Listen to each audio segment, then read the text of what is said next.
Assalamualaikum warahmatullahi wabarakatuh.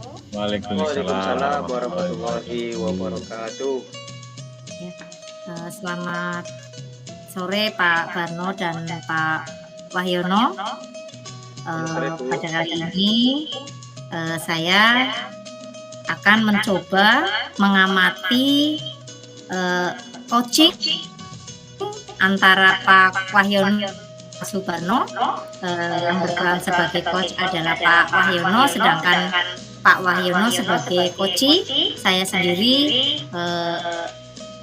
sebagai pengamat. Nah, sebelum percakapan coaching ini dimulai, saya sebagai pengamat ingin menanyakan kepada Pak Wahyono sebagai coach, dari percakapan coaching nanti, alur tirta itu harus ada dalam percakapan tersebut. Selain itu juga sebagai coach, Pak Wahyono nanti harus memiliki kompetensi yang harus dimiliki oleh seorang coach. Boleh saya tahu Pak Wahyono kompetensi apa saja yang harus dimiliki seorang coach? Ada 3, Bu. Yang pertama present, kemudian yang kedua mendengarkan aktif, dan yang ketiga adalah memberikan pertanyaan yang berbobot. Betul sekali ya Pak Wahyono, ada 3 kompetensi yang harus dikuasai oleh seorang coach dalam melakukan coaching ya. Dari 3 kompetensi yang harus dimiliki itu, apa yang akan Pak Wahyono lebih titik beratkan terkait coaching saat ini? Dari ketiga itu, salah satu saja. Saya berharap sih dari coaching ini saya ingin meningkatkan atau mengembangkan kompetensi dari memberikan pertanyaan yang berbobot, Bu. Memberikan pertanyaan yang baik dan memang fokus pada permasalahan yang sedang dihadapi. Baik Pak Wahyono, jadi fokus utamanya adalah pengembangan diri. Yang ingin dikembangkan Pak Wahyono adalah kompetensi dari pertanyaan yang berbobot. Betul nggih Pak Wahyono, begitu nggih? Baik, Pak Wahyono dan Pak Subarno, silakan untuk dipraktekkan percakapan coachingnya. Saya akan mengamati percakapan coaching. Monggo silakan dimulai. Assalamualaikum Pak Barno. Waalaikumsalam warahmatullahi wabarakatuh. Sebenarnya mau berapa nih Pak? Saya Iya. tiba-tiba datang kepada Pak Barno. Saya lihat kok dari tadi kok seperti murung, kayak ada masalah. Bisa bercerita Pak, Bu, sama saya, Bu. Saya bisa bantu seperti itu. Ya, ini ada keresahan, kegalauan dari saya bagaimana ya bisa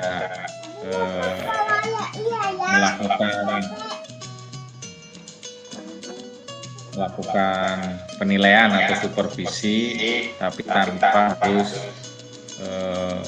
menjadi penilai langsung, karena yang dinilai kan guru-guru saya, karena saya itu orangnya tidak tegang, karena supervisi kan biasanya berurusan dengan angka, jadi ada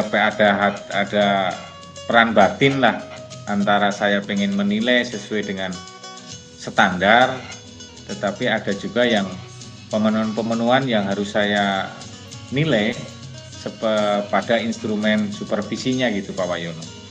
Sebelumnya saya tanya dulu nih, nanti apa yang Bapak inginkan dari percakapan kita kali ini? Saya kepenginnya adalah bahwa guru-guru di sekolah saya itu mampu melakukan supervisi tanpa mereka sadar bahwa mereka akan disupervisi. Saya nanti akan melakukan semacam refleksi guru, bagaimana guru memiliki 4 kompetensi yang harus dimiliki oleh pendidik. Karena saya nanti juga akan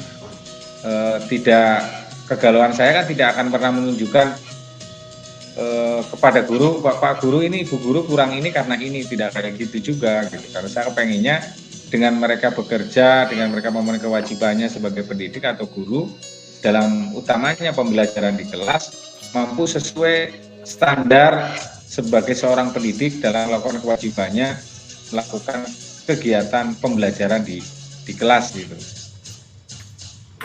Oh, berarti Bapak sebenarnya ingin melakukan supervisi terhadap guru Bapak, tapi harapannya Bapak itu tidak secara langsung begitu, Pak?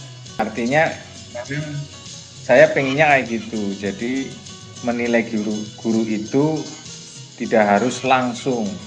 Kalau misalnya standar penilaian kan memang tidak bisa dirubah.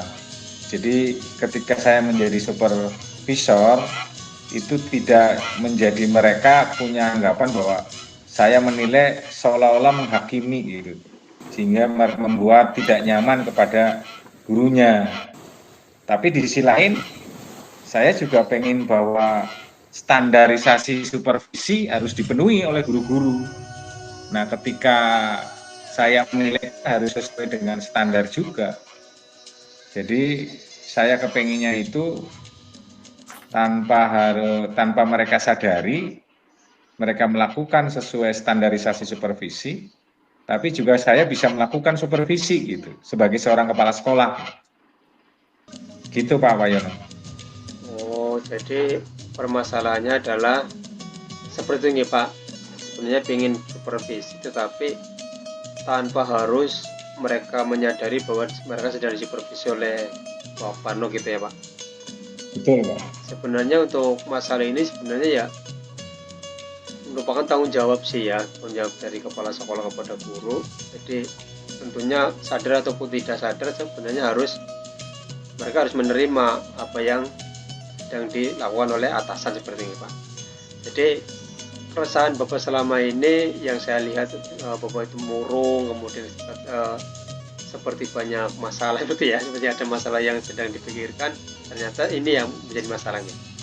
Iya Pak. Untuk mengatasi masalah ini ada nggak Bapak yang pernah Bapak lakukan sedikit untuk mengatasi masalah ini? Yang coba Bapak lakukan, yang sudah Bapak lakukan apa? Sudah pernah belum? Saya pernah, karena memang ini menjadi masalah karena pernah saya melakukan pengamatan atau observasi di tiap kelas disesuaikan dengan beberapa instrumen supervisi. Walaupun ada beberapa instrumen supervisi yang harus dilakukan, tapi saya memilih untuk mengutamakan adalah supervisi pembelajaran kepada gurunya. Setelah saya amati ternyata tanpa pengetahuan guru-gurunya ada semacam ini asinkron gitu lah, artinya bahwa yang di instrumen supervisi itu sangat jauh dengan kompetensi yang dimiliki oleh guru dalam tanda kutip dari kegiatan supervisi pembelajaran gitu oleh guru-guru yang ada di sekolah saya Pak Wayono. Itu sudah semua guru atau hanya beberapa guru Pak? Kalau misalnya 1 sampai 6 ya kira-kira 4-5 lah yang memang masih belum bisa memenuhi standarisasi penilaian dalam instrumen supervisi Pak Wayono. Berarti untuk dari masing-masing guru tersebut yang 5 tadi yang memang belum mencapai standar ya, itu ketika disupervisi respon mereka bagaimana Pak? Kita belum melakukan supervisi Pak Wayono, cuma karena kita masih melakukan pengamatan. Cuma ketika nanti akan melakukan supervisi bahwa standar itu kan juga harus dipenuhi. Tapi melalui hasil observasi yang saya lakukan dengan melihat instrumen dalam supervisi pembelajaran itu belum standar lah, dalam ini belum standar penilaian supervisi pembelajaran oleh guru-guru di sekolah saya. Artinya saya harus mengkaji ulang atau mungkin saya harus punya strategi, gagasan, ide yang bisa biar mereka lebih memenuhi standar instrumen yang mereka penuhi dalam supervisi pembelajaran. Untuk standar dari seorang guru itu dikatakan sudah memenuhi standar, menurut Pak Parno itu yang seperti apa? Kalau misalnya standar, karena memang guru ya secara umumnya itu harus memiliki 4 kompetensi: kompetensi pedagogi, kompetensi sosial, kompetensi pembelajaran, kompetensi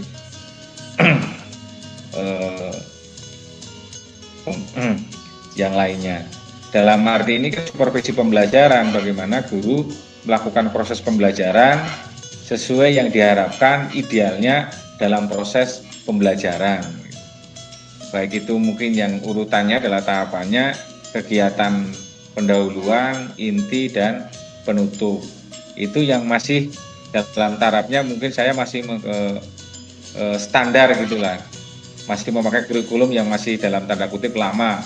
Apalagi kalau misalnya kita peroleh dengan beberapa masukan-masukan, harus dimuatkan ada pembelajaran berdiferensiasi, pembelajaran sosial emosi. Saya belum ke sana. Itu kan nanti bisa yang penting pada inti-inti kegiatan pembelajaran. Jadi begitu Pak Yono. Yang ingin Bapak kembangkan dari seorang guru itu adalah yang pertama tadi yang saya bisa ambil pemahaman, yaitu seorang guru itu ya setidaknya bisa dalam melakukan pembelajaran dari mulai pendahuluan sampai penutup itu harus urut nggih Pak ya. Kemudian untuk yang lain, apa ada yang mungkin bisa menjadi pandangan Bapak bahwa guru tersebut memang belum ini dari hal pembelajaran itu mungkin Bapak melihat kok kurang, sebenarnya masih kurang sebelum dari selain dari urutan-urutan tadi langkah-langkah pembelajaran, setelah itu menurut Bapak apa ada lagi yang masih kurang dari guru-guru tersebut? Yang saya catat, yang saya perhatikan adalah yang pertama, seperti filosofi Ki Hajar Dewantoro, sebelum sepenuhnya bahwa guru itu menuntun murid dalam pembelajaran. Yang kedua, masih ada subjektivitas dari guru bahwa pembelajaran adalah sepenuhnya dari guru dan belum berpusat pada murid. Yang ketiga, bahwa di era zaman teknologi mereka belum dapat memanfaatkan kemajuan teknologi sebagai media pembelajaran. Yang keempat, bahwa sebagai seorang pendidik di zaman mereka harus bisa mampu dan terampil dalam penggunaan IT-nya. Terus yang keenam yang saya lihat itu bahwa guru pendidik itu belum sepenuhnya memahami atau mengerti bagaimana karakteristik siswanya di kelas dengan berbagai macam karakternya. Itu yang saya pernah perhatikan dari beberapa amatan yang saya lakukan secara mandiri tanpa bantuan mereka. Ditambah lagi satu lagi yang saya kalau nggak salah itu diingat-ingat adalah mereka belum bisa memberikan anak-anak menjadi pembelajaran yang bergembira dan menarik. Jadi hanya sebatas kewajiban dan tugasnya sebagai seorang guru. Itu yang menjadi kegalauan, kegelisahan saya. Jadi untuk memang kalau saya lihat, saya dengar dan lihat sih memang seperti itu untuk guru-guru yang memang belum bisa menerapkan filosofi Ki Hajar Dewantara, kemudian ada pembelajaran yang masih berpusat pada gurunya ya. Memang itu sesuatu yang harus dikembangkan dan harus ditingkatkan. Jadi yang sudah Pak Parno lakukan kan tadi kan mengamati guru tersebut dari mungkin tanpa sadar gitu ya Pak ya. Apakah ada lain yang sudah Bapak lakukan selain dari mengamati tadi? Saya sedikit demi sedikit dari 8, hampir kira-kira 8 itu satu, saya memotivasi mereka dulu untuk mengembangkan diri dalam keterampilan memanfaatkan teknologi. Yang pertama, saya sering melakukan kolaborasi terutama dengan pengetahuan keterampilan yang berhubungan dengan pendidikan. Saya juga berkolaborasi bagaimana memanfaatkan akun Belajar ID untuk kepentingan pendidikan dan pembelajaran bagi guru. Yang kedua, saya juga melakukan kolaborasi bagaimana pemanfaatan platform Merdeka Mengajar sebagai sumber belajar bagi guru dan siswa. Dan alhamdulillah sudah mulai terurai. Dan nanti akan dilanjutkan dengan yang lainnya kepada rekan guru untuk melakukan kolaborasi yang lebih ditingkatkan lagi. Ini yang sudah dilakukan, apa sudah menjadi rencana Pak Warno? Yang sudah dilakukan, yang rencananya yang lain belum saya lakukan karena belum ada waktu yang tepat. Ya sudah bagus sekali. Memang untuk apa yang telah Pak Warno lakukan tadi sudah dari akun belajar, guru belajar juga sudah bagus, apalagi di PMM ya, banyak materi-materi atau video-video pembelajaran yang memang sudah pas dengan pembelajaran yang di kurikulum Merdeka ya. Untuk kedepannya rencana Pak Warno selain yang sudah tadi dilakukan, apa saja supaya masalah ini dapat terselesaikan, Pak? Saya akan mengajak gurunya untuk merefleksi, artinya merefleksi diri guru-guru yang di saya. Sudahkah mereka dalam tanda kutip menjadi seorang guru yang mampu memenuhi beberapa kriteria ideal sebagai seorang guru untuk pemenuhan kompetensi sebagai seorang guru. Nah, dari hal itu yang saya harapkan mereka membentuk kelompok tersendiri dengan berbagi kelompok. Nanti rencananya saya akan merencanakan pembagian kelompok itu antara guru kelas rendah dan kelas tinggi, merefleksi antar mereka apa yang selama ini mereka lakukan dalam proses pembelajaran. Mereka saling merefleksi dan saling umpan balik sehingga dapat memenuhi kegiatan pembelajaran yang ideal.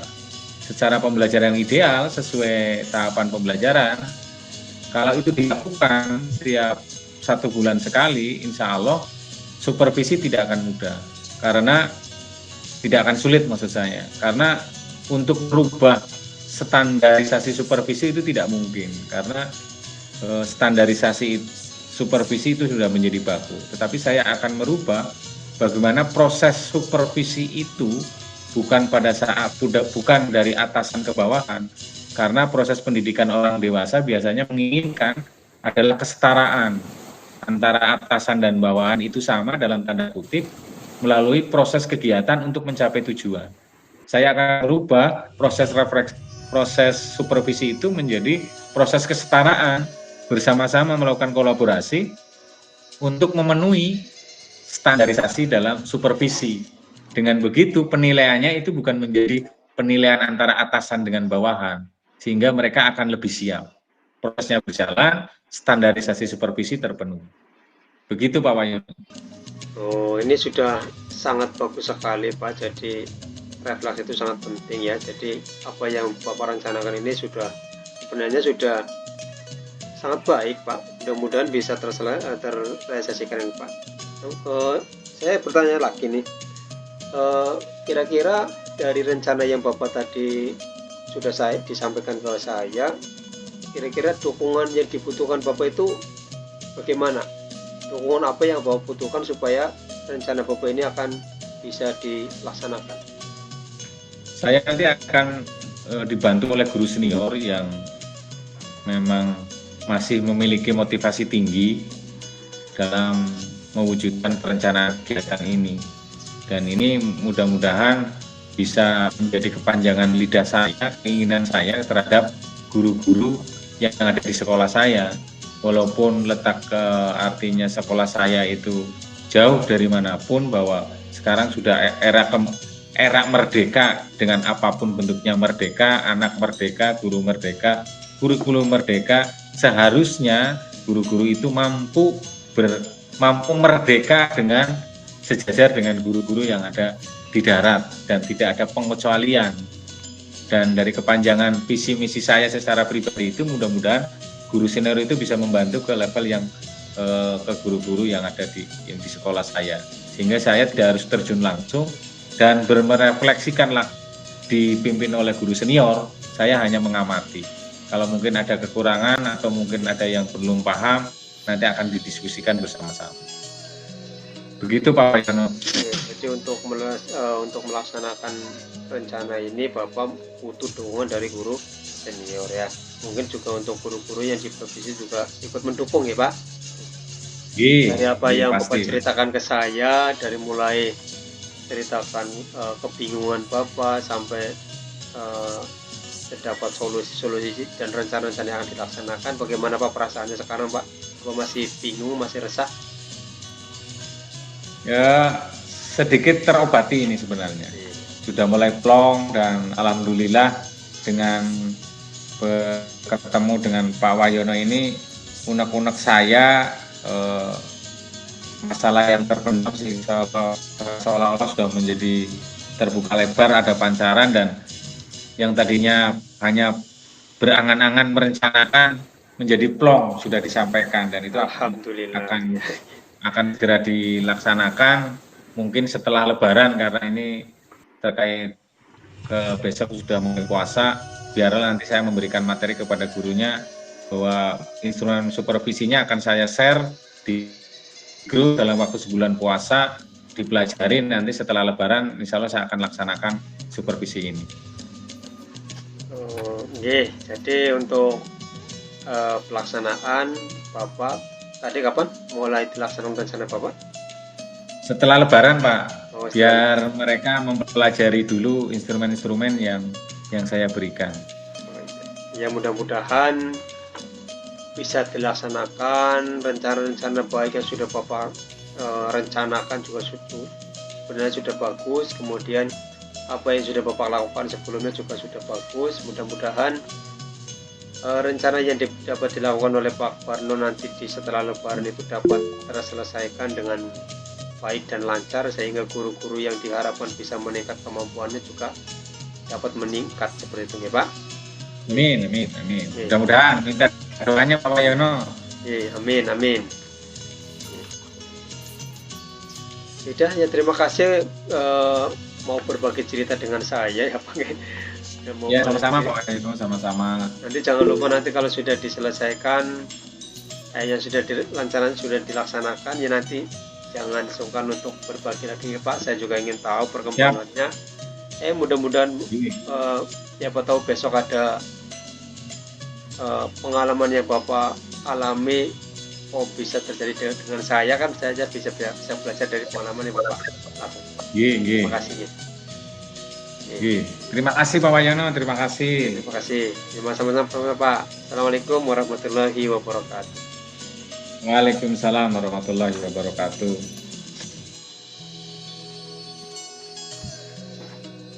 Oke, terima kasih. Demikian percakapan coaching antara Pak Wahyono dan Pak Subarno.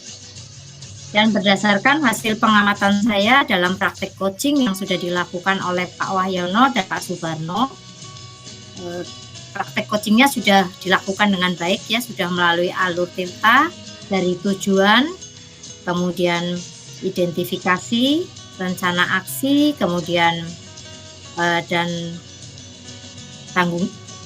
tanggung jawab sudah terlewati semua. Selain itu, kompetensi yang diharapkan oleh coach yaitu oleh Pak Wahyono dalam hal ini yang lebih fokus pada pertanyaan yang berbobot, saya melihat juga sudah dilakukan dengan baik, dan mudah-mudahan harapan dari saya dan kita semua apa yang menjadi tujuan dari coaching Pak Subarno dan Pak Wahyono dapat terwujud dalam upaya meningkatkan kompetensi coaching yang harus dimiliki oleh peserta didik. Demikian hasil pengamatan saya, kurang lebihnya mohon maaf. Wassalamualaikum warahmatullahi wabarakatuh. Waalaikumsalam warahmatullahi wabarakatuh. Terima kasih Bu Dani. Terima kasih. Nggih. Terima kasih Bu Dani. Sama-sama Pak Subarno, Pak Wahyono, mudah-mudahan sukses semuanya untuk kita semua. Amin, amin, amin, amin. Amin.